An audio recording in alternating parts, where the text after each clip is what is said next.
দেখুন এখন সানরাইজ, দীঘার সমুদ্র, ওল্ড দীঘাতে চলে এসেছি আমরা। এই সামনে সূর্য উঠছে।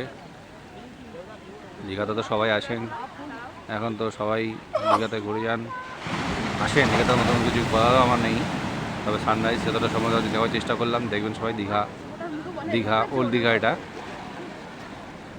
সমুদ্রের ঢেউ বাড়ছে, সূর্য উঠছে, সানরাইজ,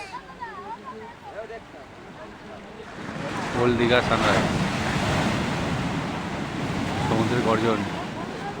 তো একটা জিনিস ফলো করলাম যে প্রথম সময়ে সমুদ্রটা একটু চুপচাপ ছিল, যত সূর্য আলো উঠছে, তখন সমুদ্রটা একটু বেশি ফুলে ফেপে উঠছে, আওয়াজটাও বেড়ে গেছে, গর্জনও বাড়ছে, সব কিছুই বেড়ে গেছে। দেখুন জল চলে আসছে কোথায়।